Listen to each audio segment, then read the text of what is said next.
welcome. I'm going to ask, Greg, would you just officially welcome our guests and do an acknowledgement to country for us before I move on to the first session? It'd be great if you could do that. Yeah, sure. Thanks, Glenn.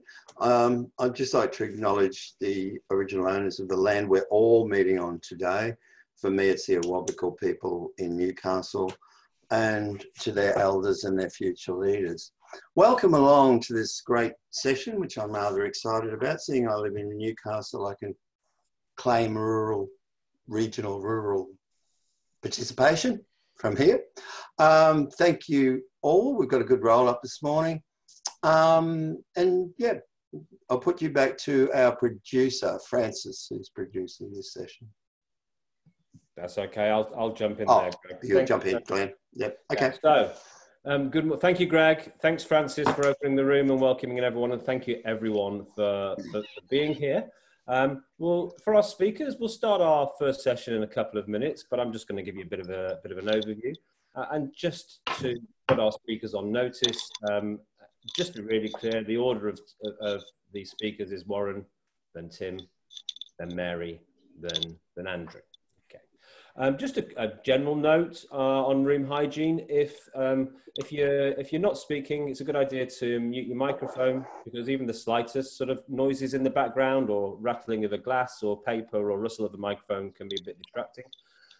So if you just going to mute Justine there, she's popping up. But you can mute yourself, and if you don't know how, bottom left-hand corner, usually there's a microphone and a camera there. You can also turn your camera off if you don't want to be seen, or if you at any time, but it's also a nice way to get to know people, to have your face there and to see other people's faces.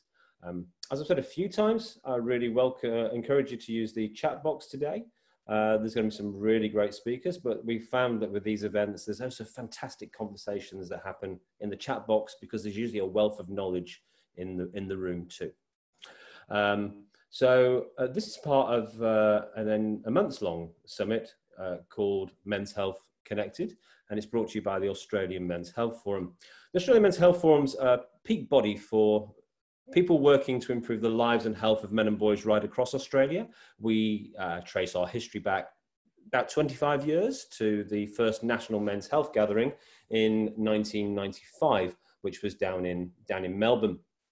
And up until a few months ago, we were expecting to be running our 25th anniversary Men's Health Gathering in Melbourne in May. But you may have noticed that we've had a little bit of a pandemic.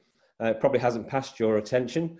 We've all been dealing with that, and one of the things that we've been dealing with is not being able to run a live event. So we quickly decided that it might be a good idea to run a couple of sessions online, and then a couple of sessions online very quickly became a month of events. And we realized that what it gave us the opportunity to do was to do some more specialist sessions than we would normally do in our men's health gathering. And so, for example, today we get to focus entirely on people working with rural and remote men, which is fantastic. It's a first for us to be able to put this much time and energy into bringing together people to focus on rural and remote men. I don't need to tell you why that's a special interest group, a priority population that needs attention. I live in rural central Queensland myself, but I'm on the coast, and I don't really consider myself to be dealing often with the same types of rural and remote issues that many of you are. But I'm up between Gladstone and Bundaberg. We had a serious bushfires, not this time, last year. And whilst we're a holiday town, we do deal with some of the issues that no doubt many of you will talk about today in relation to mental health and social isolation and economic hardship and all the things that I don't need to tell you about. On a personal note, we've been very blessed to be doing social isolation on the beautiful Queensland coast and not having to jump in a plane every few weeks to go to meetings in Brisbane and Sydney and so on and so forth. But I know that experience is not the same for everyone. So the theme of the week overall is mental health and male suicide. One of our starting points for this conversation is usually the fact that male suicide is a major national and global issue. In Australia, 6 men a day die by suicide, 75% of suicides are men. And there are certain populations of men where the rates are much higher. And we know that that's Aboriginal and Torres Strait Islanders. It's men from poorer economic backgrounds or experiencing financial hardship. It's men in rural and remote areas. And so, and that's in many ways just a manifestation of many of the mental health challenges that exist and the social challenges that exist for men in those communities. So whilst we've sat this within mental health, we don't draw this really strong line between mental and physical health. We are an organisation that believes in the social determinants of health. They're all interlinked: your education, your housing, your relationship, your work, your money, or your access to services. They're all interlinked. And so we've also, put a focus on COVID-19 and the bushfires and drought, because this is part of the context in which we live.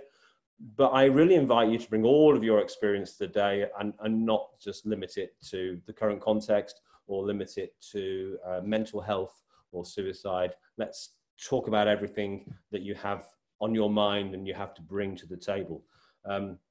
This is how we've structured the day. We've got that general conversation about the current hardship context. We've got some focus on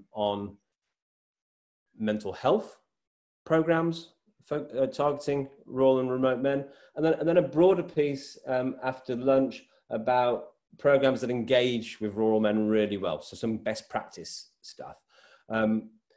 We've kept the final session of the day open. We find that a few hours on Zoom is really just enough, and that we don't need an hour at the end of the day. But if that's what this group of people want, we'll keep the room open for an hour. Usually what we do in the final session is we take half an hour, maximum 45 minutes for an open conversation. Often it's just a bit of light networking rather than actually getting into an issue. It's an opportunity for people to reflect on the day, to make sure they connect with each other. It's the kind of chat you might have just after an event in the sort of the corridor, or the kind of chat you might have when you're at the coffee table, the refreshment queue. Looked like I froze a little bit then, but I hope you caught what I was saying. So that's it. That's enough from me. The way the sessions work is we've got 4 speakers in each session. We've asked them to take about 10 minutes or so, and that leaves us a little bit of time for open discussion, question and answers at the end of those 4 talks. But I encourage you once more to really start the conversation in the chat box straight away. Don't wait to the Q&A session. And what we'll do in the background is we'll be monitoring that conversation and sort of getting a sense of what sort of questions and feedback's going on, so that we can put that in front of the speakers.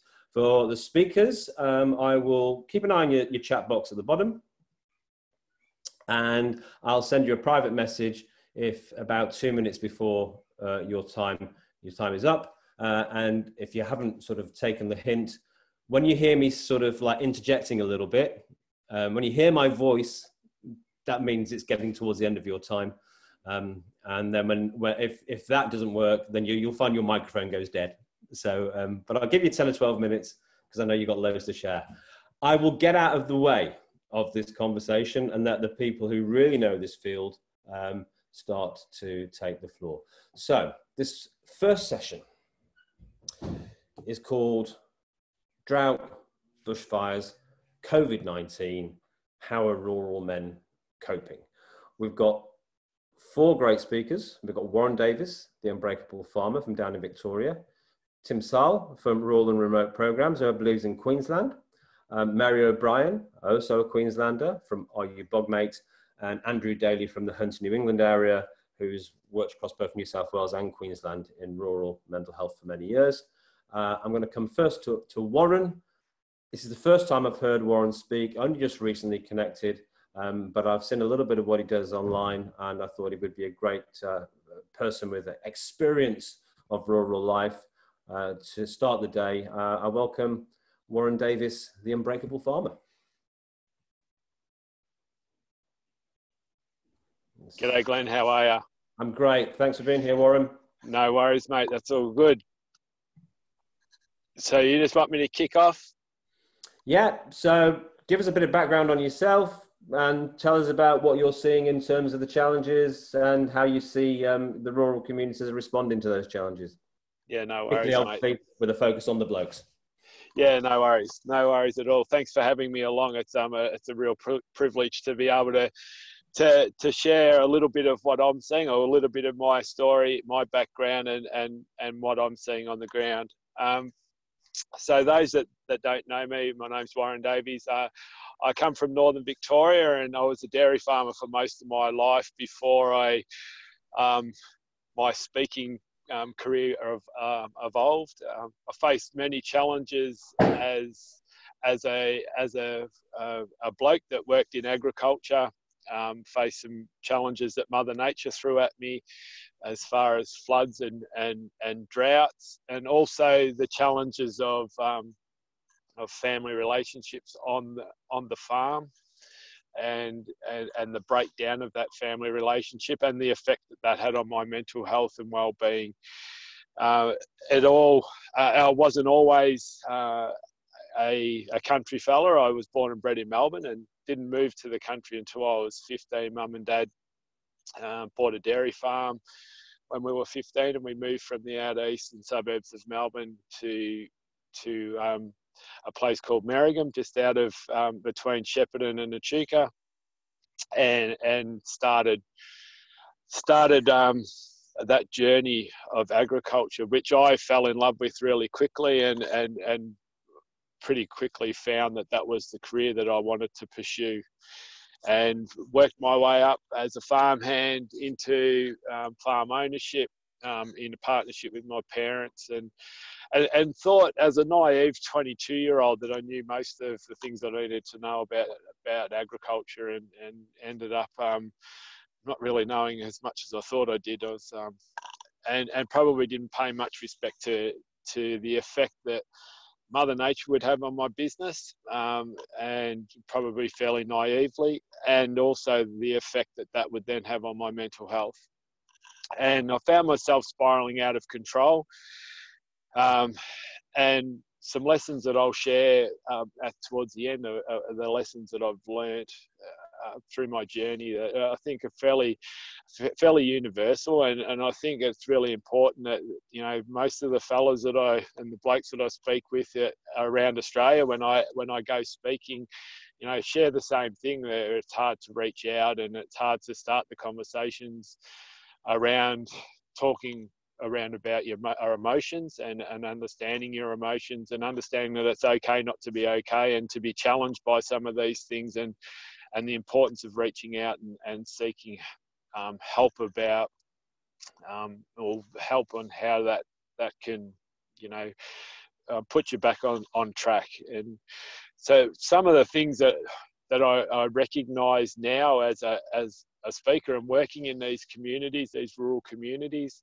is that my story definitely wasn't a unique story. And at the time when I was going through my journey, through you know, my darkest times, I believed personally that I was the only person going through that, and how was I going to be able to reach out and be able to discuss how I was feeling.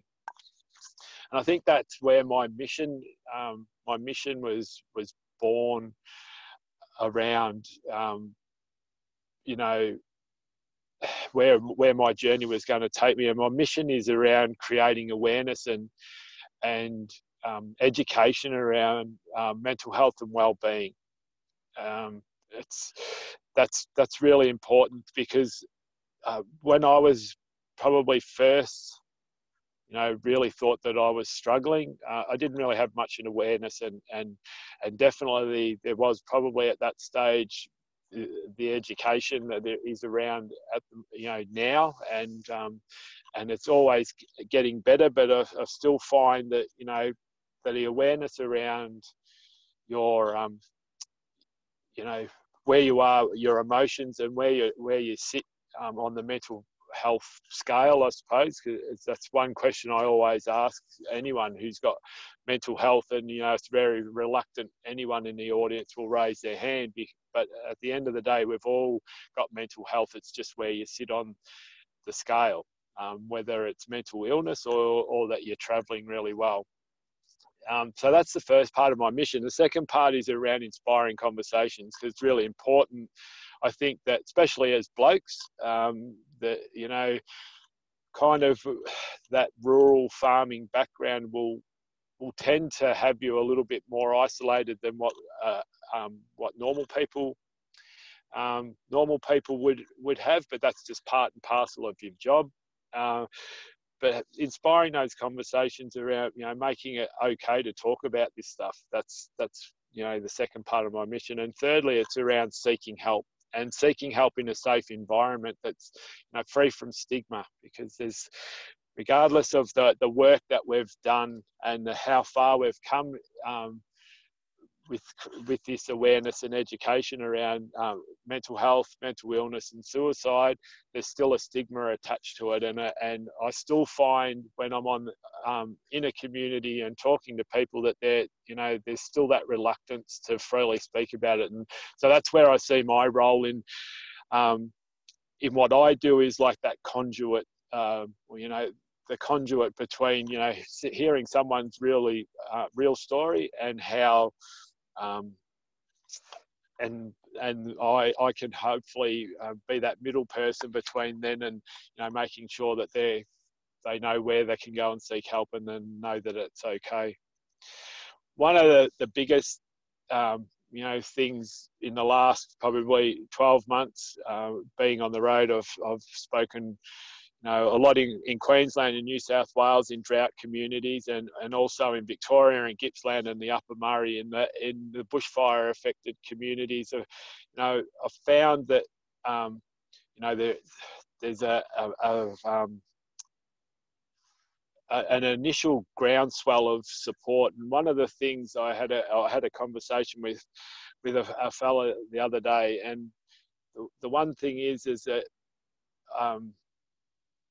sometimes when that groundswell of support disappears, people feel isolated. And as a bloke, I think myself personally, I felt the same way, is that, you feel a lot of pressure as far as that, or we put a lot of pressure on ourselves as the breadwinner and the protector, and those roles that we feel as men that we play in our families, and all of a sudden when things start to fall apart, we find it hard to reach out and speak about that stuff.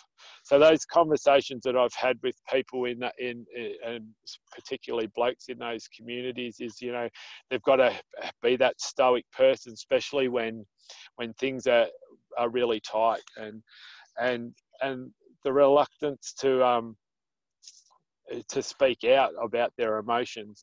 And as blokes, we all communicate in different ways, and some blokes are really good at communicating how they're feeling, and others we speak in a little bit of code. And I know personally myself, when I first realised that I was struggling, I was probably trying to reach out, but I was speaking in a code that I only understood, and the people that I was talking to weren't picking up on where I was going. So it's really important in communities, that we have that awareness and education, so we know, some of those signs that we need to look out for. The effect on, especially in the drought communities, where it's been an ongoing, roll-on effect year after year of drought. It's had a big effect on them, as and affect a lot of their emotions and how they feel about themselves, how securely they feel about themselves and their role that they're playing within their family. And the same with the bushfires, because it was a really big impact. A lot of blokes have been feeling, that they've let their families down because they couldn't control what was going. And I know myself personally, one of the things that I was my biggest downfall was trying to control stuff that I had no control over, i.e. droughts and floods and so forth, and used to beat myself up about them. I have three lessons that I learnt from my journey, and the number one for me is communication is key. When I was struggling and at my lowest point, my biggest thing was I wasn't communicating with the people I needed to. Those 5 people in my support network that I love and I trust, and I should have been speaking to them. Secondly, I disconnected myself from my community. And one of the most powerful things around community is the shared wisdom. Like an event like today, there's a lot of shared wisdom in the room today, and being able to tap into that wisdom, we can find some new solutions to problems that we might be facing, because the more conversations that I have with people, particularly blokes, the more that I understand that my story wasn't unique and we need to start sharing this sort of stuff. And thirdly, it's around that seeking help. And, it's seeking help and making sure that we're treating what we're, treating the help that we're seeking seriously. Just because we don't have a broken arm or a broken leg and we can probably still function in some sort of fashion, we need to take that help, that, we'll seek that help and treat it seriously.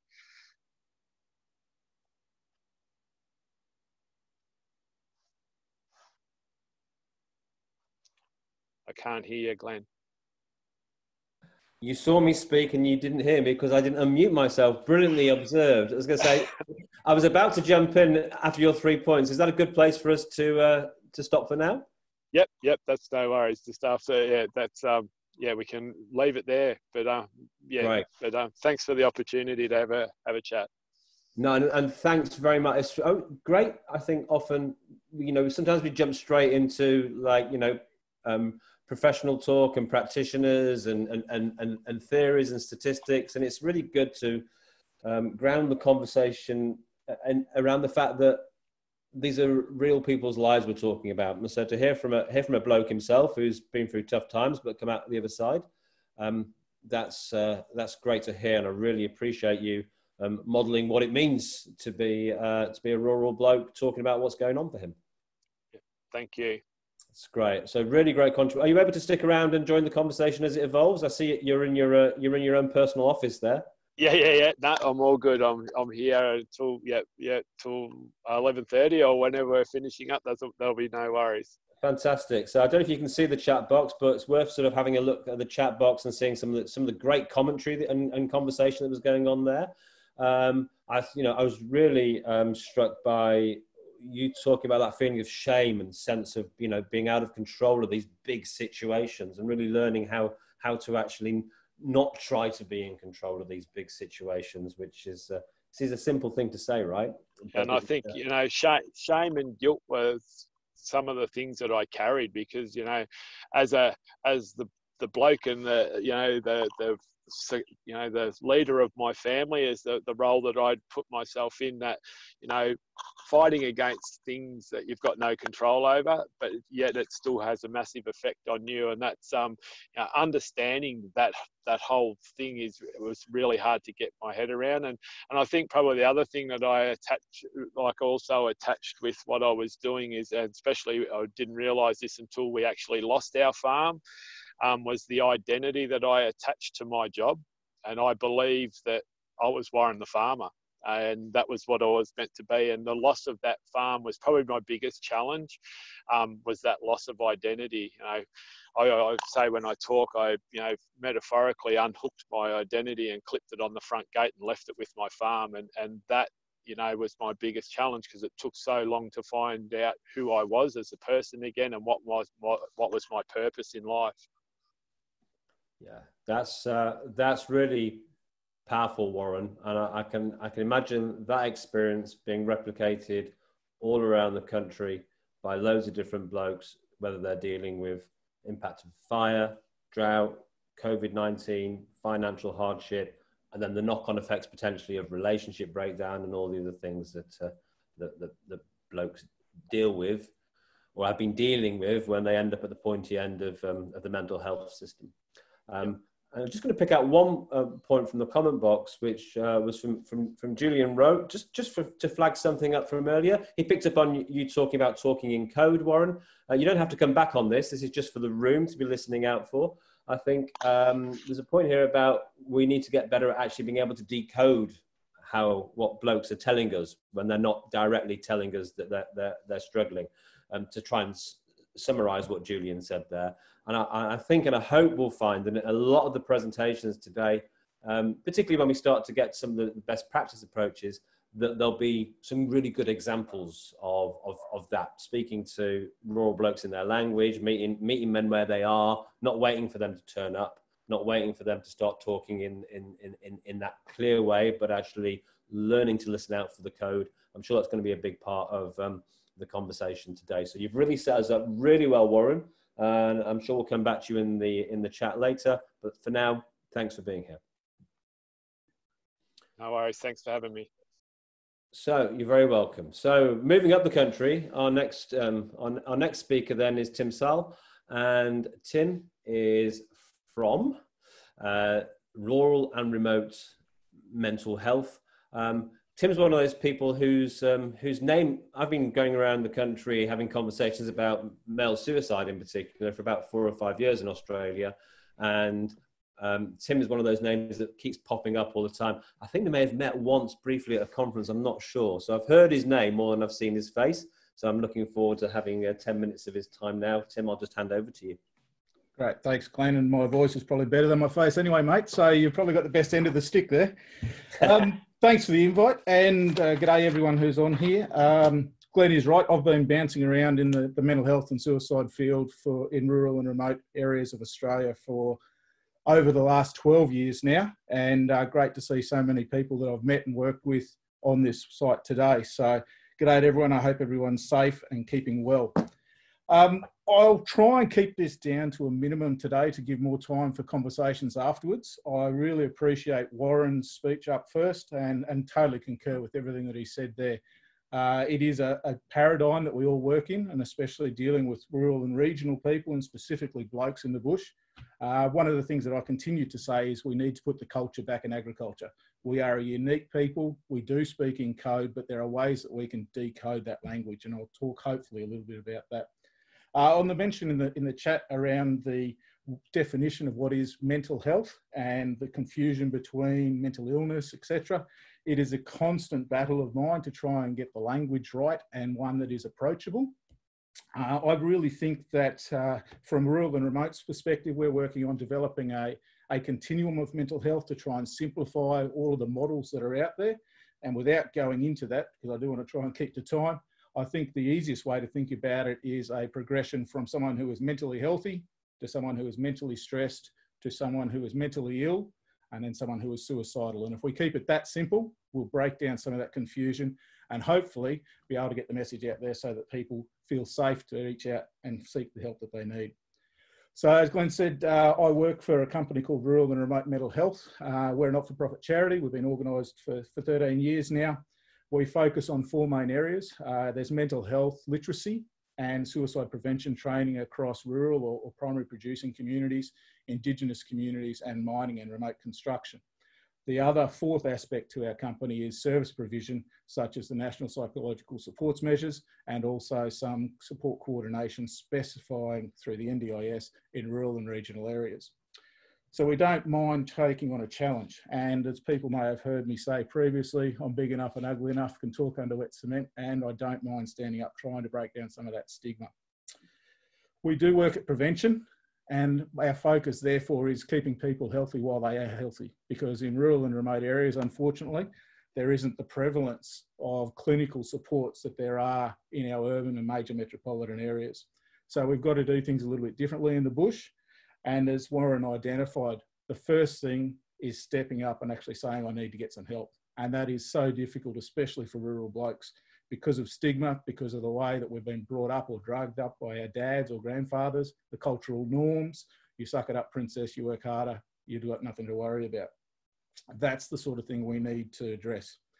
So through our training programs, it's very simple. We try to build 3 things: knowledge, understanding and confidence. And I think confidence is the thing that we lack when we talk about mental health and suicide prevention, because we don't know about the organisations, we don't know what's out there until we're in a point of crisis or a point of need. And by anyone who has worked in or with the mental health system in any state in Australia, I'm sure you will agree with me that it is complicated, to say the least. And that's for those of us who work there, let alone somebody who is experiencing an acute mental health instance or requiring that urgent support. So we need to be proactive around this, know the pathways to support, feel confident to reach out to get that support. So if we're talking about what sort of supports are there, and the droughts in Eastern Australia at the moment, and everyone else will get their go in South Australia as we progress forward. Drought in Australia is something that is ongoing. It is a big place, this country that we live in, and we're lucky to live here, but there will be droughts everywhere at any time. We can't make it rain, so it's one of those unchosen changes that we have to deal with. There was an interesting piece of research done by Peter Kenny and his team back in 2008, which was commissioned by the then Ag Minister, Tony Burke. And out of that was 37 recommendations for practical, community-based, positive impacts on mental health. None of those have been implemented as a nation. This is something that I'll continue to go on with and say this is something that as a nation we need to be able to address. Why on earth do we continue to put trampolines or high jump mats at the bottom of the cliff rather than building a fence at the top of the cliff to stop people going over? Prevention is key, and part of that is going to where the blokes are, talking in their language and making it safe for them to reach out and get the help that they need when and if they need it. The bushfires, similarly, it's something that's part of the Australian landscape. As devastating as it is to those that have lost land, loved ones, livelihoods, we will rebuild. We do rebuild. We always have in the past. We'll continue to do that. And the strength of rural communities is that we come together in these times of adversity. That's where our strength is. We're expected to do it. We do rebuild after the fires are out and when it rains again. That's what we do. We come together. When you look at the COVID response, and this is a different beast altogether, because if we have a positive impact in rural and remote areas, or a positive diagnosis, of COVID, we actually have to isolate. And there's been some terrible examples in the last 2 months where rural communities have actually victimised people who've had a positive diagnosis of COVID. We've been directly involved as an organisation in a couple of these. By the requirements, we have to move apart. It's not what we do in rural and remote areas. So the recovery from this will set up a very interesting paradigm for us to work through. And I think the media has to play a very, very solid and responsible part here in the rebuilding on prioritising some of the primary aspects of Australian community, i.e. our primary producers. We've all got to wear clothes and we've all got to eat.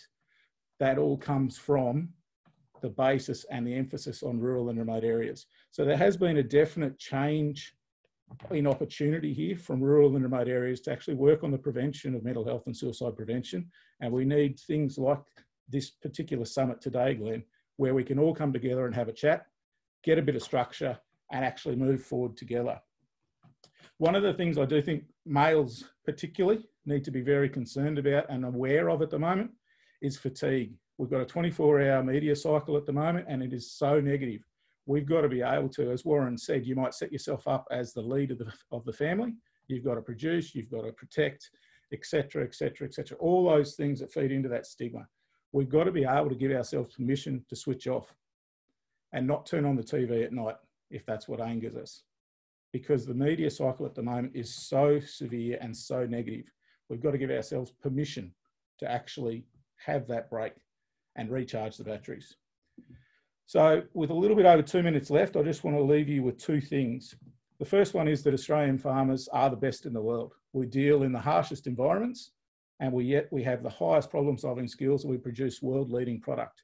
We need to, as a nation, recognise that. And as part of that recognition of what we do, we'll also be able to start putting that culture back in agriculture.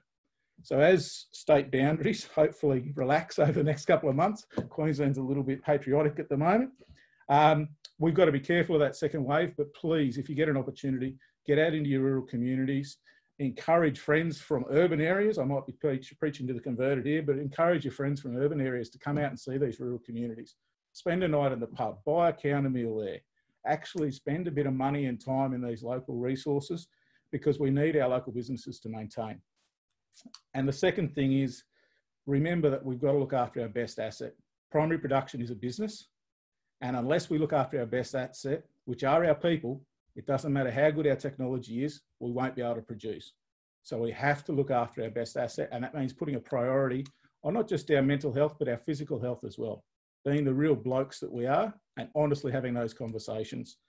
Another thing that just on the conversations before I finish up, Glenn, blokes, the way we talk in code, yes, but also physically.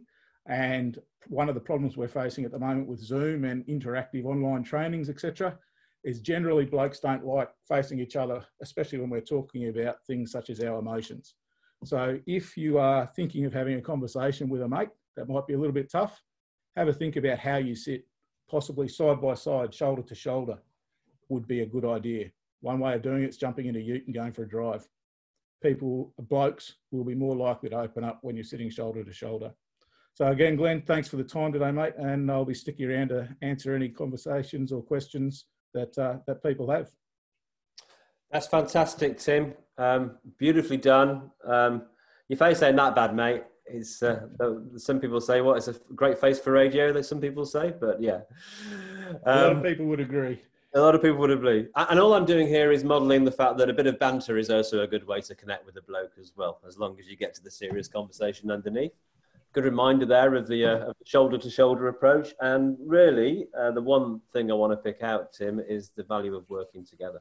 And, you know, it's essential and it's inevitable that we have to do that sometimes, because we just have to pull together. But in terms of blokes, you know, we hear a lot about masculinity and what the negative sides of masculinity are. I think there's something, we also need to explore what the positive sides of and the strengths of masculinity are and build on those. And the one that I'll pick out, I think this is, you know, it's fairly true of masculinity internationally, but it's got a particular Aussie flavour. And I really experienced this firsthand when my partner and I spent 2 years on the road in a motorhome, going all around the country and across the outback, and we were those stupid tourists who would find that you'd see on the side of the road with a flat tire or a steaming engine. We were never stopped for more than 5 minutes, because there was always a bloke to come along, and it was always a bloke to come along and help out. A number of times we were helped out by a stranger, and that's that Aussie, and it's particularly true. It happens less when you break down in Sydney, right, or Brisbane, but in the outback, that's particularly true, and in rural communities, it's particularly true of Aussie blokes. So a big part of masculinity is mateship, mates helping mates, and that's a real strength that we can build on when we're looking at how do we support the mental health of men in general, but also the mental health of rural men, certainly. So yeah, working together, which again is what today's all about. And I can see there's now 75 people joined us today. So thanks for being here. And I'm glad all 75 of you are going to get the chance to, if you haven't already, get to meet Mary O'Brien. I think I only came across Mary about a year ago, met her once in Brisbane last June during Men's Health Week when we had an event down there. And Mary has really started to make a ripple with her organisation, Are You Bogged, Mate? And I'll just leave Mary to tell you what that's about and share her experiences. Thanks for being here, Mary. Thanks for having me. I really appreciate it. I'd like to begin by acknowledging the traditional custodians of the land on which we all meet, but in particular, I'd like to acknowledge the Barangum people, traditional owners of the land around the Daley area where I'm located. I'd also like to pay my respects to elders past, present and emerging. So thank you so much for having me today. I hope I can bring something of value to the conversation. I'm very new to the mental health space. I was born and bred in rural Australia on a sheep and cattle station. My whole life I have worked with rural men or around rural men in some way. My main experience, I guess, is in agricultural extension, so communicating information and technology to rural men. So that's my main area of expertise. I'm fairly well known in the ag sector in Australia and have also spoken in Canada and the States in relation to what I do, but I'm very well known for not sugarcoating shit. my work takes me mainly around the agricultural areas of Australia, training farmers, agronomists and spray contractors in application technology and best practice.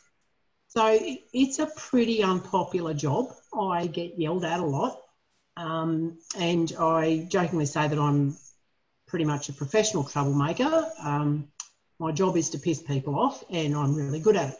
So I guess that key skill of communicating technical information to rural blokes, but more importantly, getting them to understand it and implement it. So I'm definitely not a counsellor at all. I have no training in mental health whatsoever, but I do sort of understand blokes, I think. And it was a couple of years ago in my region that we lost 2 men to suicide within 2 weeks at Christmas time. And that, I guess, really made me take the time to investigate rural male suicide. And as part of that frustration and healing, I guess, around that, I wrote an article which I called A Bogged Mate. And in that article, I've used the analogy of mental health and depression is a bit like getting bogged. That and most country people can identify with that sometimes we can get ourselves out of the bog, but when we get properly bogged, we actually need to ask for help. And that's really hard to do for country blokes to actually ask their neighbour to come and help them out of a bog hole. In that article, I also call a bit of bullshit on those who think that we need to change rural men, or men in general, really. I think they're fine just how they are. Anyway, it was all quite accidental. Wrote the article, put it out there. It went completely viral. Was contacted by rural men from all around the world, and particularly Australia. Had so many hits on my business website where I put the article, and nobody had ever been that interested in spray applications. So on the back of that, I started this program of the same name, A Bogged Mate, to communicate and hopefully connect with rural men. My main mission is to break down the stigma and change the way that mental health and emotional health and suicide is communicated to men, and to also meet them in their comfort zones. And I use a lot of analogies and humour to get my points across. Why rural blokes? I guess, you know, we've only got 1/3 of the Australian population living in rural areas. But if we look at metropolitan areas and the demographic, we've got about a 50-50 split between male and female. But once we get into rural areas, we've got about 54% male.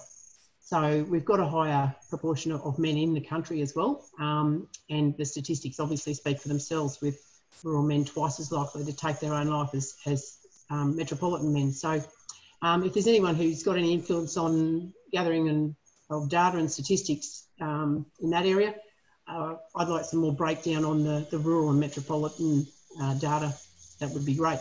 But A Bogged Mate really just targets rural men, which is a pretty big group. And who are they? I guess that's everything from Indigenous men, farmers, miners, ringers, truckies, shearers, ag specialists, rural bankers, machinery salesmen, the butcher, the baker, the candlestick maker, the local store owner, commodity traders, and, you know, the staff who work on farms and properties and stations around Australia. So in my experience, and again, my whole life with these blokes, that they do open up and they do talk. They do have emotional intelligence, but you need to understand their language, the unique ways that they communicate, their turn of phrase, how they operate, and the cues they give. And both Warren and Tim have talked about that, the code. And it's also really important to understand how they connect and where they connect. So you also have to be ready, I guess, to listen and be able to understand and support them. So I think most of the support programs that's out there, they're more targeted to the way that that women communicate and women share and women heal, not the way men do. So why rural men? Well, blokes in the bush are different and they're pretty special, and that's probably due to a heap of reasons, but I think some of the main ones are that things are just different in the bush. The stigma around mental health is definitely greater, but that is changing slowly. And the men feel this much greater expectation to be tougher, to be the provider, the protector of their family. And Warren also, you know, spoke about that shame and guilt there. Country people, and particularly the men, are constantly told that they're tough and they're resilient by politicians, media, anything. I mean, next time there's a disaster, just watch the news. Oh, you know, don't worry about Queensland, we're tough. You know, country people are tough, they're resilient. And in my presentations, I say to these blokes, you're always told that you're tough and resilient, but what if you're not? What if you aren't tough? What if you aren't resilient? And it's okay if you aren't, and you need to know that that's okay. The other important thing to know about rural men is that they have a very strong sense of place, and we see this with Indigenous communities and men and women, that really strong sense of place. And so for rural men, they take failure, particularly in relation to the farm, the property, really to heart, and Warren spoke about that, that shame. It's massive. So that sense of place is very strong for country men. I guess there's heaps of things that impact on the mental and emotional health of rural men. Today, trying to focus on the drought, bushfires and COVID-19 and how the men are coping. I just want to point out that disasters like drought, fires and flood, they make the news, but there's so many other pressures on rural men, and it's not all about mental illness. And so from the conversations I've had with rural men, some of those other pressures include, you know, the family and relationship breakdown, child access issues, we've got false domestic violence claims, we've got succession planning of the family farm, market fluctuations, international trade relations, input costs, regulation and red tape, extremist activism, and they really feel a growing city-country disconnect. And that actually really breaks their heart, that one. So how are they coping with the drought, bushfires and COVID-19? It does vary between locations and commodities. So the guys in the beef industry versus the grains versus dairy versus cotton, horticulture, etc. They each have their unique issues and ways of dealing with it, I guess. But for some of these industries, all three of the bushfires, drought and COVID-19 are fairly interwoven. The drought, look, it's business as usual, really. They just keep going as best they can. There's been some huge impacts on them, like letting go of long-term staff that, you know, that they've taken years to train up and work with, and that's really devastating for some of these family farms. There has been some rain and in some areas, but for a vast majority, the drought still goes on. For those guys who've been lucky enough to get rain, we've got difficulties in restocking because the cattle prices or livestock prices have gone through the roof with rain. With the continued drought for so many years, we have an extreme lack of a good quality breeding stock because a lot of those breeding stock had to be sent to slaughter when they couldn't source feed. But look, country people are used to drought and they do plan for it. Most of them plan for it to a certain extent and certainly to the best of their ability. There was no support for farmers in drought, yet other disasters get support. If there's a flood or a fire or whatever, there's all this outpouring of money and stuff, but we don't get that for drought. So it is quite a difficult one to deal with. The other thing about this drought is how exceptional it was in not only the severity and the length, but how widespread. And that makes it difficult to source fodder. You know, normally if we've got a drought in one area, we can move livestock, you know, to greener pastures as such, or at least source fodder from those areas. But this widespread drought made it extremely difficult to source fodder and move livestock.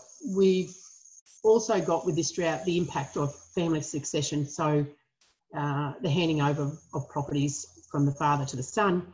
Because of the extreme drought, fathers are not willing to let go of that property just yet. They feel like they're just handing their son a bit of a shit show. They don't know if their son can cope. Then the son feels like, Dad doesn't trust me to run this business. You know, I'm in my 40s, I should be taking over. So we've got all of those. That's actually a massive one from the drought that I'm seeing. When it comes to bushfires, we've, you know, the fires have decimated so many communities, that's for sure. And some that already had drought.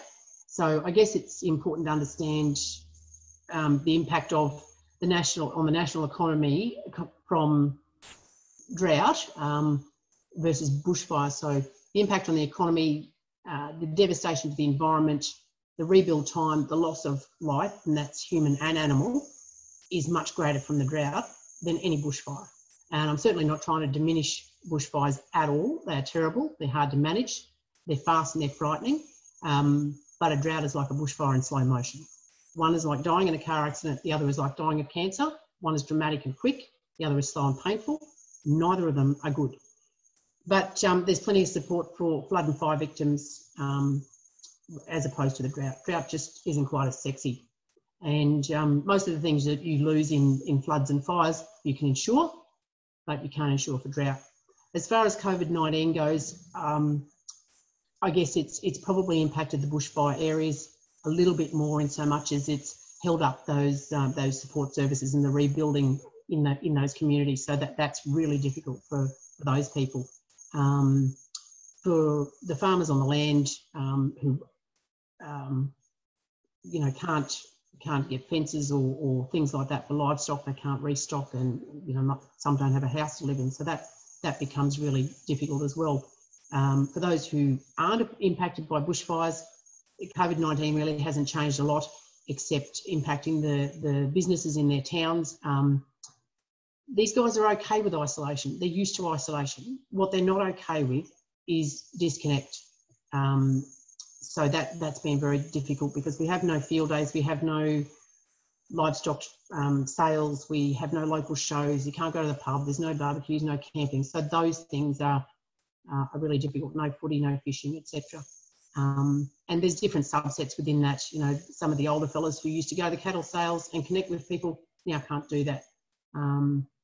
It's more about the logistics and sourcing of staff, inputs, that loss of the itinerant workforce in backpackers, international trade relations, and I guess the demand for food in the supermarkets is an upside, but there's not that much demand because pubs and cafes and restaurants are closed. So with 150 regional and rural newspapers shutting down, that's a massive thing for country areas.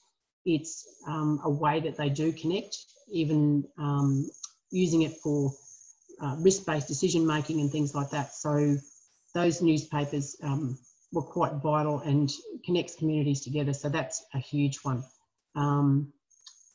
Thanks, Mary. Just about a minute, if you could wrap up. Yep. One of the biggest things I'm hearing from blokes is actually, from rural blokes, is not being able to shake hands. So that is a massive way that they connect, and it's funny. That is the most common thing that they say is we just can't shake hands. So I guess the COVID-19 has really made hopefully Australia appreciate the importance of food security and how critical our ag sector is. These blokes don't need much. They just need a fair go and want to know that someone appreciates them. And for anyone who's interested, I did actually write a poem about handshakes, and it makes the big tough country blokes cry. So they just feel like someone actually understands them and sees them. So that's on the ABOG website if anyone wants to have a look at that. And I can't wait to get back out there and start shaking hands. Great. We'll have to do the virtual handshake button on here, which is the closest I can come is one of those. And one of those. But thank you, Mary. That's given us a really good sort of taken us inside the world that you inhabit. I'm sure there's much that resonates there for lots of people. The first thing I want to pick out is you said this really early on, and it kind of stuck in my head. You said your job is to piss people off, and I thought I want a job like that. And then my second thought was, well, if you ask the people I work with, they'll probably say you do that anyway. So, but yeah, that's but beyond that, that stuff you finished there with about these guys are used to being isolated, but it's the disconnection. Yeah, and even simple things like the handshake and the different ways that I think one of the really positive things that's coming out of this current situation is becoming more aware of the things that keep the thing that keep us well and healthy, and just how important that connection is. And it doesn't have to be long, deep, meaningful, open-hearted, feeling-based conversations. It's often just the small things, like the farmers market, like the people you bump into in the pub or on the way to the shop, or whatever it is in your world. Those little light interactions that keep us well and alive, and we really notice them right now when we're not able to have those. And thanks for giving us an insight into and reminding us that, you know, the drought's still there, and we've all the focus has been on COVID-19, understandably so, and more recently it was the bushfires. But before that, there was drought, and the drought is still there, and people are still dealing with that and dealing with those issues of the economic hardship, the family succession, whole world of stuff that quite clearly so many farming communities around and farming families around the country are dealing with. And also, finally, Mary, just it's just so great that you're here. And, you know, you started off with that, well, I'm not very experienced in the mental health space, but it's like you're so experienced in the world of rural men's lives. You know, it's like we're talking about men's mental health. You're not a man and you're not a mental health professional, but that doesn't mean to say that you don't have a voice in this very important conversation.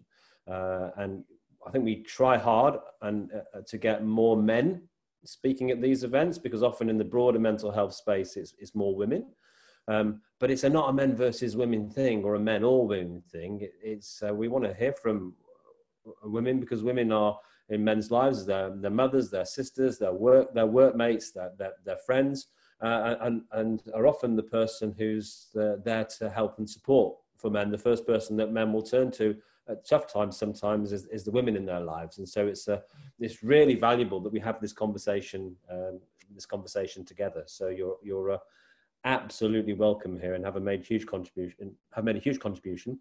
I posted a link to your now famous article.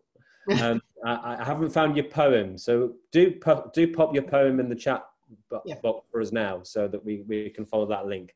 There's now 82 people in the room, so our community is growing as we speak. I don't know how that works, but it's getting bigger. So I'll move now to our final speaker, who stepped in at short notice, but has many years of experience, as well as his current role in what I hear people refer to as the RAMP, which is one of these many acronyms we've got to try and remember, which I think is the Rural Adversity Mental Health Program. Correct me if I'm wrong, Andrew. I think correct. I got it right. Excellent. So it's Andrew from the RAMP in the Hunter, New England region, and I'm sure. I mean, let us know who you are by background, and then I'll leave it to you. All yours. Okay. Thanks very much, Glenn, and thanks Warren, Tim, and Mary for those wonderful insights, which makes my job a little bit easier, because I really can't add to much of that. It's really well explained. But I just firstly want to acknowledge the Anawan people of the Armidale area where I'm sitting today. Just to let you know, as Glenn said, RAMP stands for the Rural Adversity Mental Health Program. So it's a New South Wales mental health program that's run from the local health districts in all the areas. So there's 19 of us RAMP workers working throughout New South Wales, and we're closely aligned to the Department of Mental Health in each of our areas.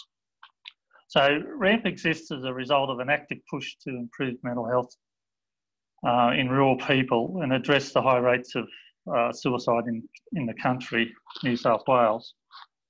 And we certainly acknowledge the significant impacts of, adverse events in communities such as fires, droughts, floods, major accidents. And some of these things are happening all at the same time and within one sort of district. So it really exacerbates some of those problems. And we are also very acutely aware of the additional disadvantages of living in rural areas, such as the scarcity of mental health specialist services. And there's been a low sort of investment in early intervention initiatives and limited psychosocial programs in the community. So we're trying to fit in and fill in those spaces. Our program is an evidence-based mental health program that's been developed by the Centre for Rural and Remote Mental Health in conjunction with Newcastle University. It's based in Orange. And the staff down there, they monitor and evaluate and review and adjust the program as required with input from all the ramp workers. So the centre collects our stats and produces accountability reports and advocates for funds and so forth. Like I said, there's 19 of us on the ground. My particular patch of ground is the Northern Tablelands. So I basically work from Uralla up to the Queensland border with major centres like Armidale, Tenterfield, Glen Innes, Deepwater, and the lovely little village of Leghorn. One of our main aims is to normalise conversations about mental health in rural communities. And we really encourage people to reflect on their mental health and think about their mental health, and also to think about the mental health of people around them. We educate people about looking after their own mental health. And very importantly, we encourage people to speak up and reach out for help. We give people in rural community clear pathways to access a range of local resources and, if needed, specialist mental health services. We want people to reach out for help early and to avoid a crisis, but if a crisis does arise, we want people to know what to do and who to call and where to go for help. So each ramp coordinator has 4 major activities that they do. One of them is informing. So we produce and disseminate information about mental health and available services and resources through a variety of channels, including we've got some websites, we've got fact sheets, we produce the Glove Box Guide, which you see in the land. There's a story actually, the last one that was produced, there's a story about Warren in there. So we have a lot of stories in those magazines about the lived experience and how men are dealing and coping with life on the land and looking after themselves and seeking help. The other things we do is linking, we're on the ground, we're in communities, we're in towns, we're at events, and we like to talk to people on a personal level, have general conversations about what's happening in their lives. And then, bring up the subject of mental health. And if the person is in need, then we look at linking them to appropriate services in their local area. Now, that mightn't mean that they need mental health services. It might be some sort of practical solutions to what they're struggling with, which can really allay some of the stress. We also have a lot of training material, so we actively seek out groups in the communities and asked if they would like some of the training. So we do standardised training or tailored training depending on what people need, and we do this for community groups, and we do workplaces also, and this helps people get an understanding of what mental health is, what happens if you're struggling, what resources are available, what options are available, and how to seek help, and particularly to how to have conversations about this. So to normalise this subject is very important. The other thing we do is we partner a lot, because no one can carry the burden of, the mental health activities in the whole of the community. So it's great. There's great people, there's great community groups already existing in country areas, and we like to tap into those and work alongside those people and bring our mental health message, and then work creatively to find ways of getting people the help they need and linking them in. So we love doing that, and a lot of us, other of my ramp colleagues have done some really wonderful work in doing that. In regards to the bushfires and drought, the ongoing drought, severe drought, and COVID-19, as the other speakers have mentioned, we're hearing a lot about, you know, the increased amount of stress. There's been adversity upon adversity. Like there's an old saying about how much can a koala bear? It's like that. It's, you know, how much can I put on my plate without cracking? So a lot of people have been talking about that. And they've talked about stress. This is what I'm hearing, and how it's impacting on their physical, social and mental health.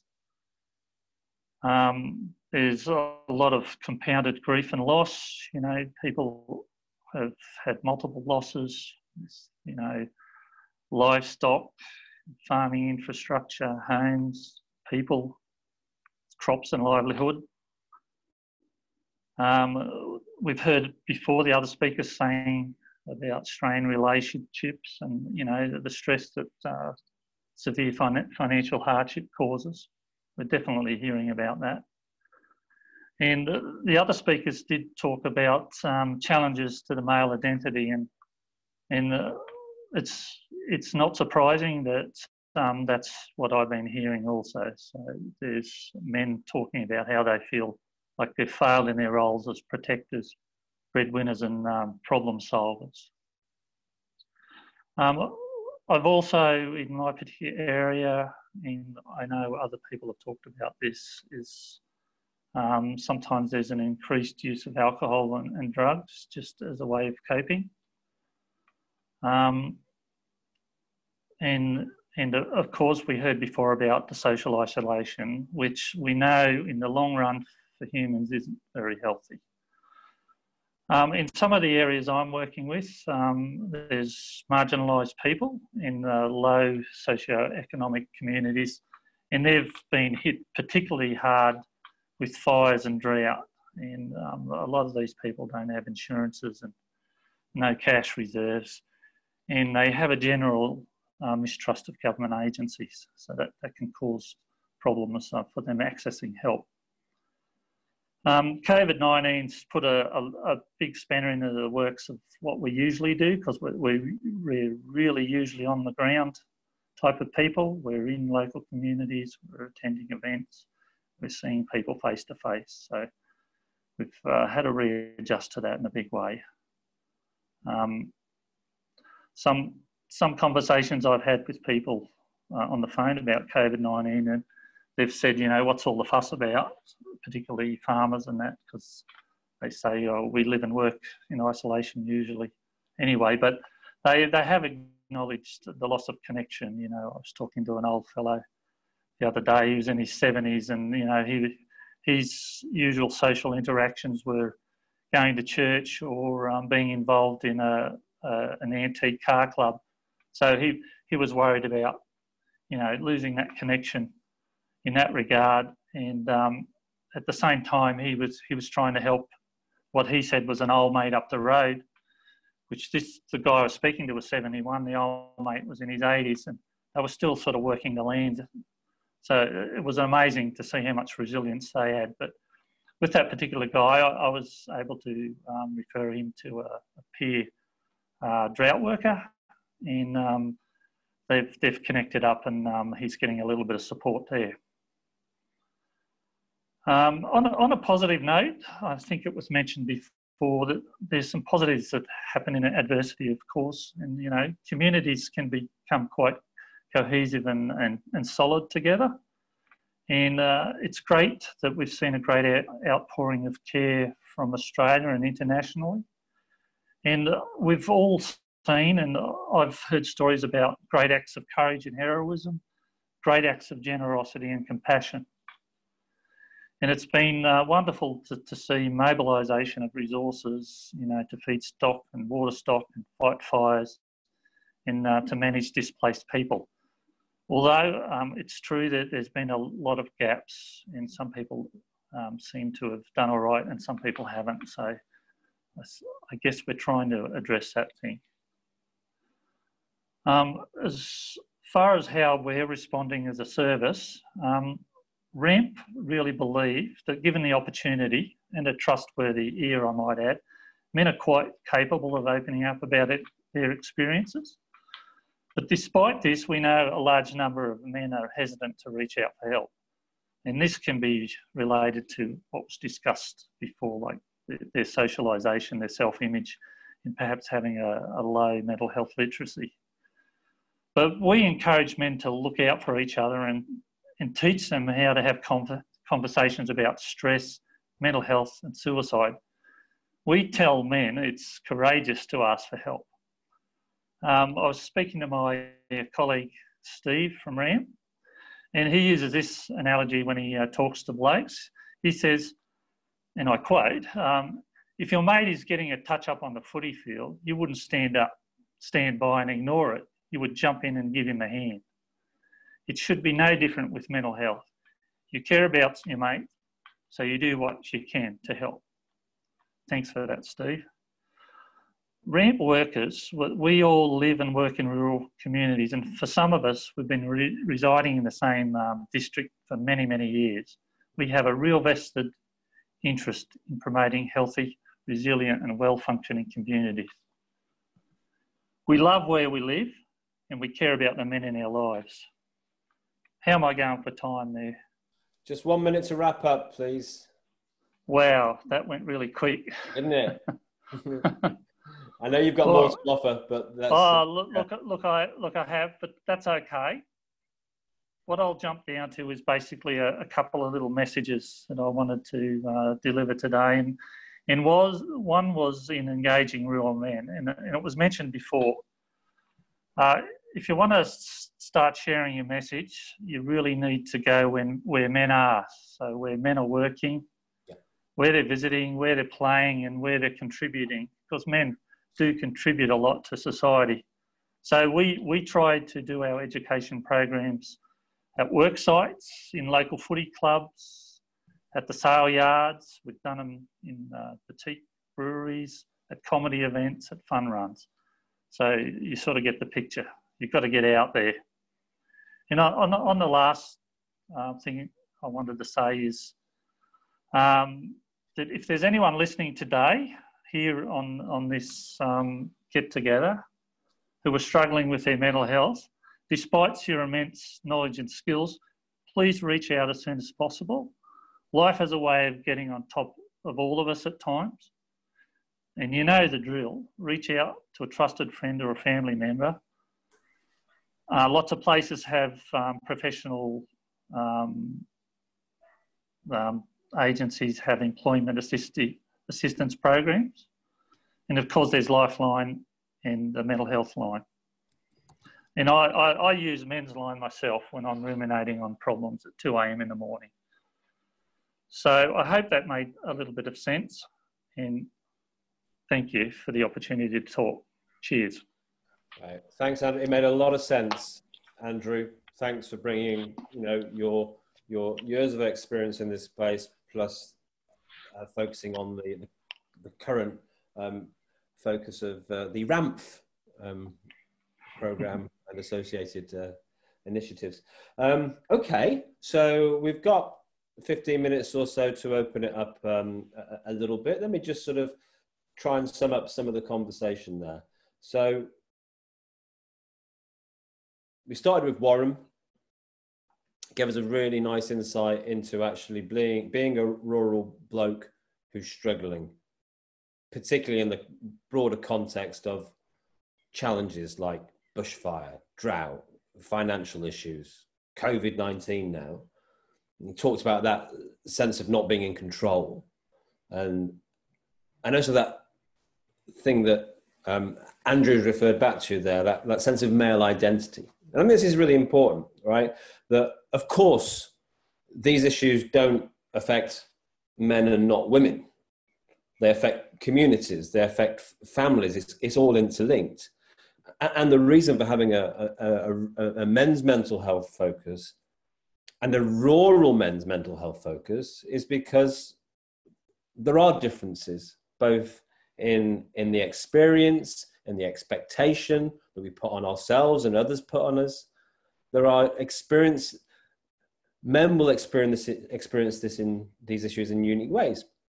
And also, there are many different communities of men who will also experience it in different ways. But it's really important, I feel, obviously, with the Australian Men's Health Forum, to put a lens on this which looks at how do these things impact men? How do men experience these things? And how can we respond better to men? And, you know, yesterday at a fancy policy meeting, I talked about the importance of using, you know, sector jargon, the importance of us reorientating services to men rather than attempting to reorientate men to services. And then Mary walks in and goes, I'm calling bullshit on the idea that men need to change. Basically, we're saying the same thing. Basically, we're saying the same thing in different language. And we're changing our language for the audience that we're talking to, which is, you know, part of how we engage with men, as Andrew was pointing to there, the power of going where men are, and the power of talking in men's language, and the power of understanding men's code, which was referred to. And I'm sure we're going to hear a lot of that today and different versions of that. But let's stick right now with those challenges, because I think our four speakers have painted a really great picture. It started off with 3 bullet points: bushfires, drought, COVID-19. But then we got into the individual experience of an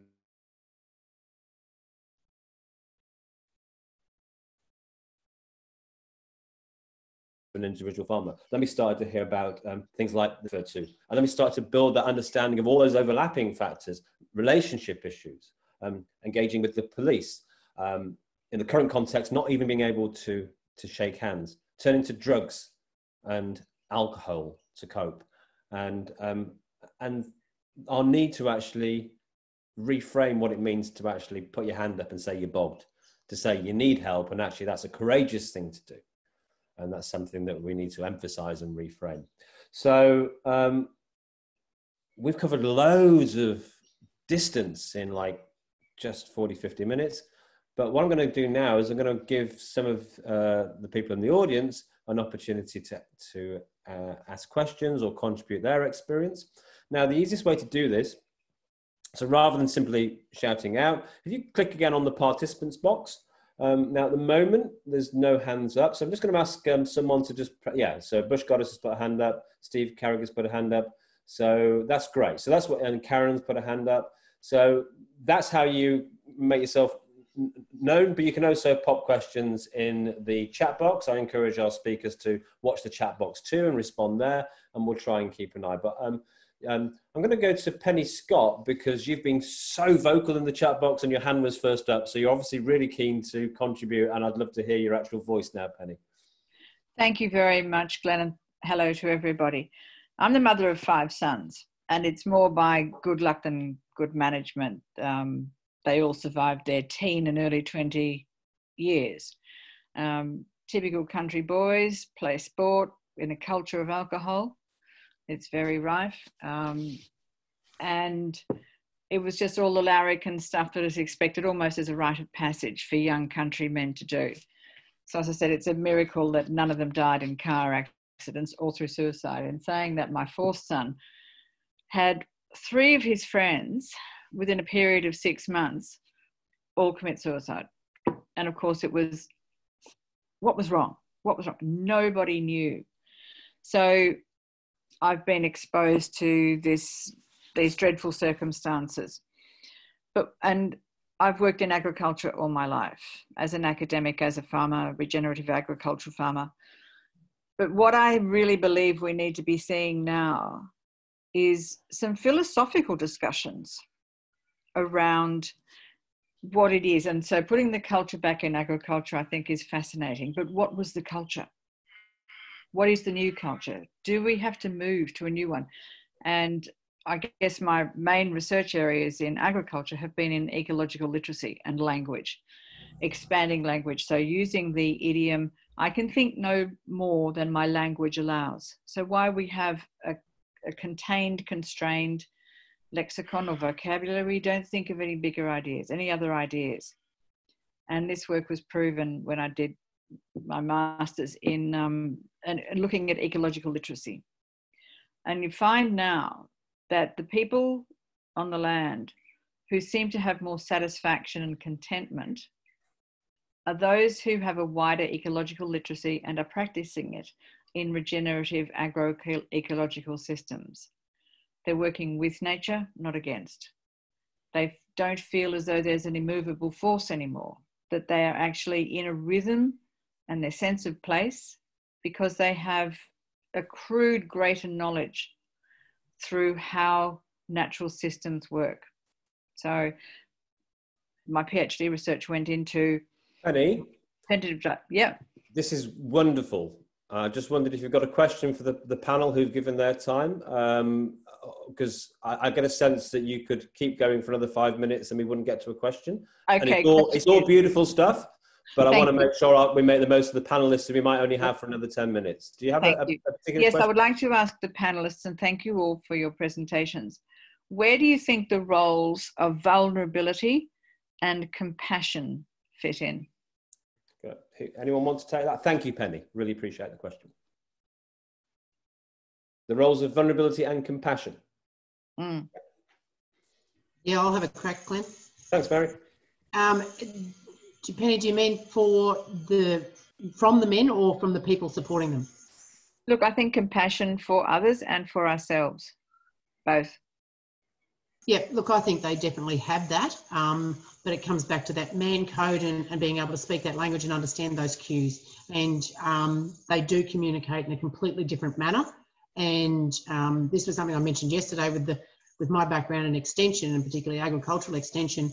When we look at the normal population, or the broader population, I won't use the word normal, the broader population, we're looking at possibly about 5% of the population are kinesthetic learners or tactile learners. But when we get into agriculture, we're looking at about 70 to 80% are kinesthetic learners. So they do behave quite differently and quite uniquely. And until we can understand those cues, yeah, they have that ability. And I guess it's being able to read that and understand it from where I see it anyway. Right, thanks, Mary. I'm going to bring in Steve Carrig from also from the RAMP, Rural Adversity Mental Health Programme. Steve, you got a question or a comment? Yeah, that's correct. And thanks very much for all of the speakers. Just a question for the panel and making an observation and something Tim touched on. And g'day, Tim. Tim and I worked together many years ago. It's about the role model and fathers and the role that we play in our young sons' lives, and how important that is in changing this conversation for young men in rural areas. And I'll get to my question very, very quickly, but I've got two young sons. They're aged 11 and 12, 12-year-olds just entering puberty. And I reflect back on my own childhood and having a father who was in the services and was always telling me what to do as opposed to as asking me what to do. And more recently, I've been fixing my boat with my 12-year-old son. We're putting a floor in and doing some other things. And even last night, I got him outside and said, mate, we've got to build a hatch here. Where do I put the hinges? And he looked at me, he's like, oh, you know, you're asking me for advice. That's amazing. And you can see his self-confidence, his self-esteem improve. But it's also encouraging him to reach out for help when he's struggling. And I think that's something that we as fathers can really change that part of the conversation, and also about expression of emotions. You know, when they stack on their motorbike or their skateboard or whatever it is, instead of saying, stop crying, get up and brush yourself off. I think it's about saying, you know, crikey, that was one hell of a stack. Where does it hurt? And that's okay for them to answer, yeah, well, this is where it hurts. So for the panel, and it has been touched on, and thank you for that, about the roles of us as fathers in changing the course of our young men's lives. Yeah, great, Steve. Thanks. And to refer back to Penny, you also has 5 sons. So obviously, sons and fathers and sons are a big part of the conversation here. Does one of the blokes on the panel want to have a crack at that? Any of you dads who want to speak from personal experience or from broader experience? Yeah, I'll jump in there, Glenn. And Steve, I hope Jack's going well. Mate, thanks for the question. And I did mention the role of fathers there. I'll also extend that out to older male role models as well. So it might be in the local B-grade cricket team, where you've got a couple of young chaps coming through, and those old has-beens are still there trying to tell them how to do it, and getting shown up horribly. There's a role there for grandfathers, uncles, any of us in the community. And I think you relate it back here to Indigenous culture, where you have your elders that you look up to. And that changing culture, and I'll refer back to Penny's comment about the culture back in agriculture, it doesn't have to be to revert back to what it was. We can set the tone here, and that's part of the process of claiming the space, that it's okay to have those conversations. It's okay to, yes, totally stack your bike or your skateboard, skin off everywhere. Okay, that really hurt. Go through the process, make sure the physical health's all right, and then, okay, what do we need to do now to make sure next time you try that trick, you actually improve it?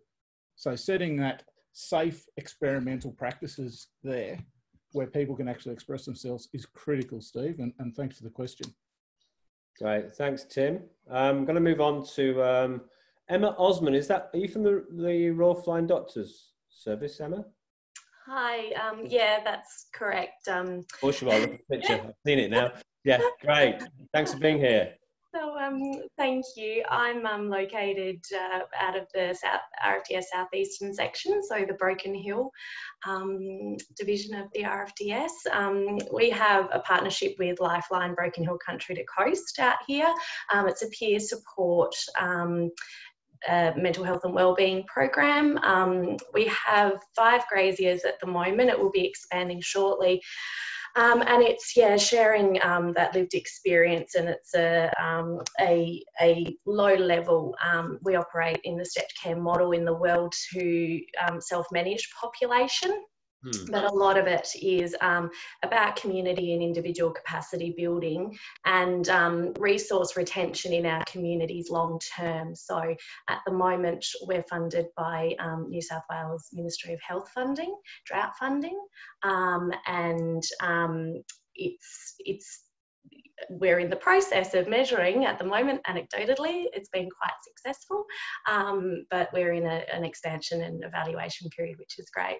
I just thank you so much. I think the mix of speakers was fantastic, and I just wanted to touch on what we were speaking about with resilience, and that's something that in far west New South Wales we talk about a lot, is how much resilience is too much resilience, and in men identifying, and I think it's a tricky thing, is identifying when you're showing resilience and coping with a set of circumstances or an event or an incident, and men being able to identify when they're getting from a space where they're having a hard time to when they're actually having a mental health experience, and how can we identify that middle ground and intervene. And that's where I think the lived experience can come in, because the more we have men sharing what that looked like for them, the more we can sort of, identify what that is. I feel like I haven't even touched the iceberg, and I feel like the panelists didn't either.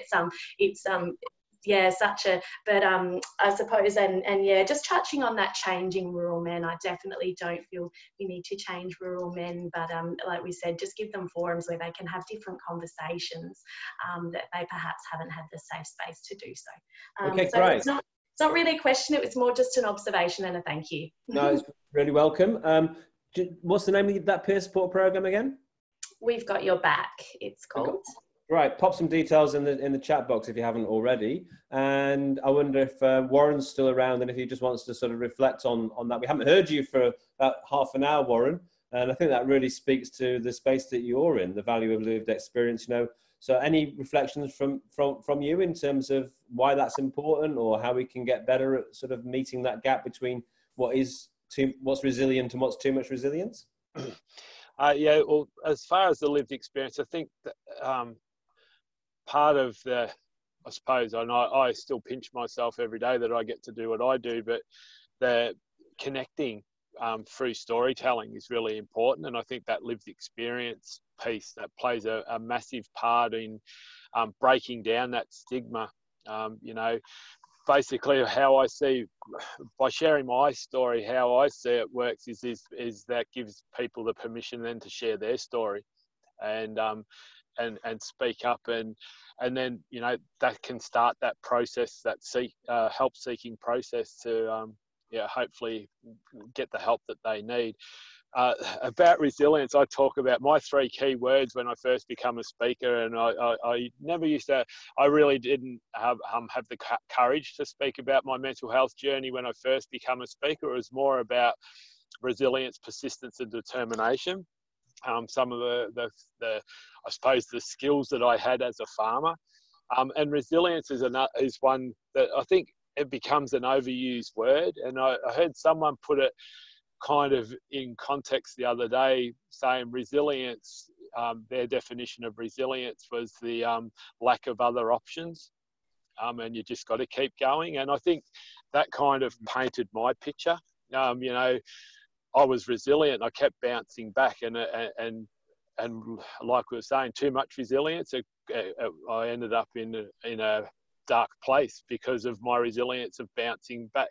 And I think my resilience was built around that lack of other options. I just had to get up and keep going. And I think focusing on the getting up and keeping going, I didn't focus enough on my own well-being and looking after myself and trying to make sure I was doing the right things for me, which I'm now more aware of than what I was back then.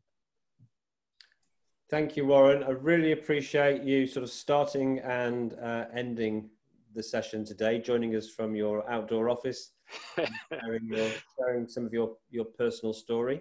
No worries, Glenn.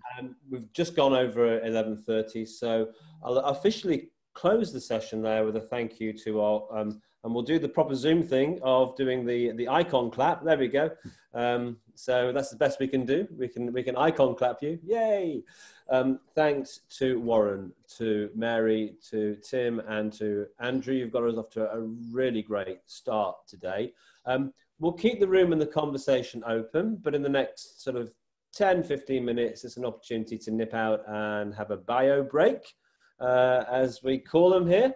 And we'll be starting officially back at what, 11:45, and so the session at 11:45 is called "Strong, Stoic and Silent: Does Suicide Prevention Work for Rural Blokes?" So we've had quite a few references to suicide already, and this entire session is focused on suicide prevention in rural communities.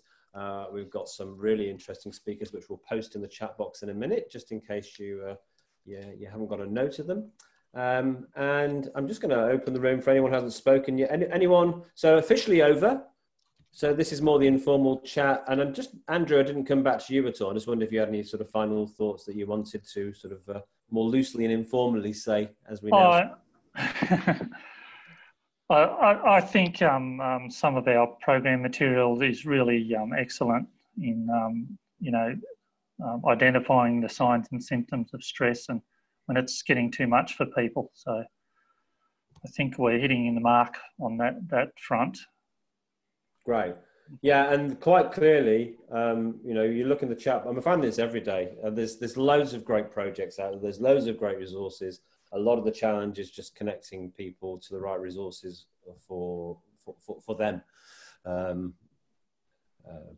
Okay, so anyone who's I've got Karen McCall. I'm sorry, Karen, didn't get to come to you, but if you're still in the room, you've got your hand up. Do you want to say hello? I think we've seen you on a couple of other days as well. Is it Karen in South Australia? Yes, it is.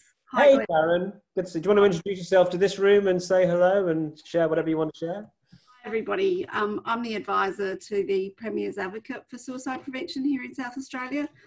We also have a Premier's Council and a whole of government issues group, which I advise as well. But what I wanted to raise about resources and resilience in terms of resilience being able to give choice to men in terms of how they actually choose to actually, tap into resources or tap into mental health services. I think it's actually about choice. And look, our office actually, we're not your traditional government office.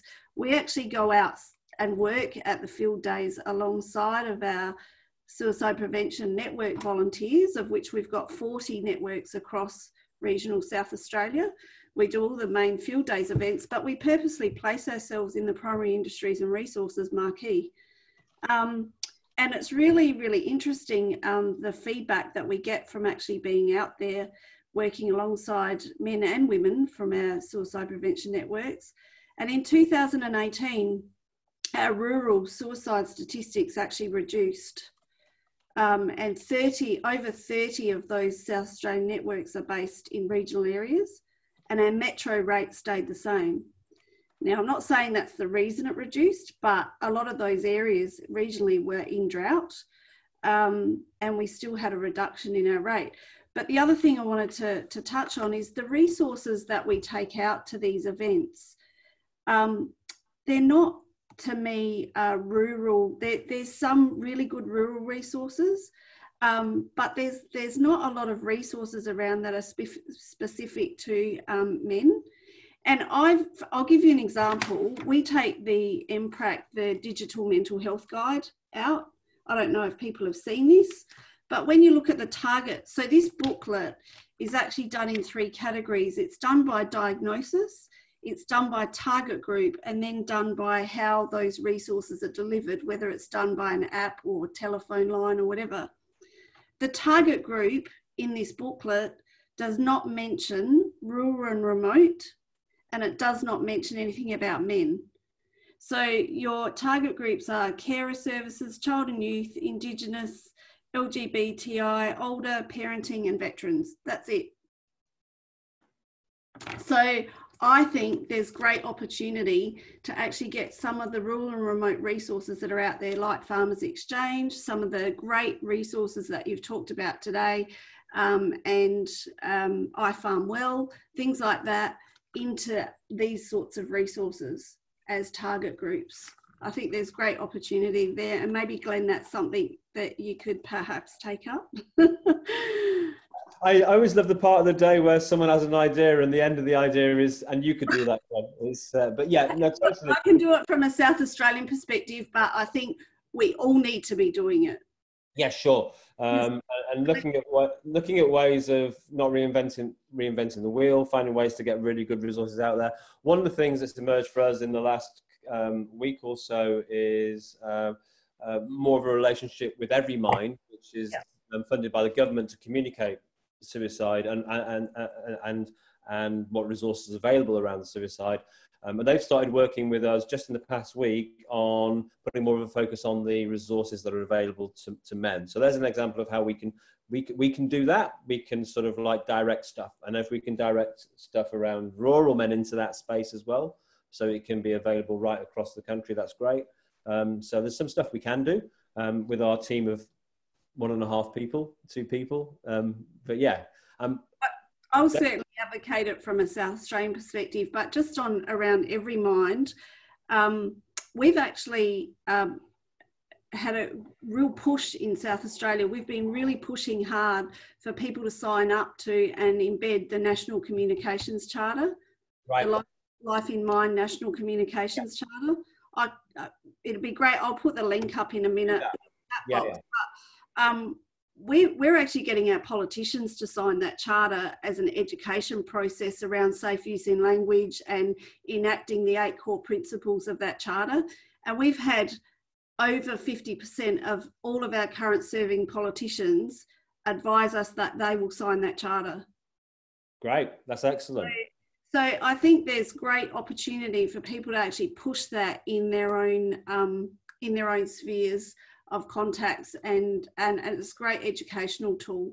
Right, do please post that in the chat box. I'm going to ask if anyone else wants to say hello. Thanks for being here again. It's good to see you all this week. You've been a constant, so great to see you here, Karen. Thank you. Yeah. Anyone else want to jump in and say hello? I'm going to step out for a couple of minutes, so if I give you the microphone, you won't hear back from me, but you will hear back from our producer, Francis.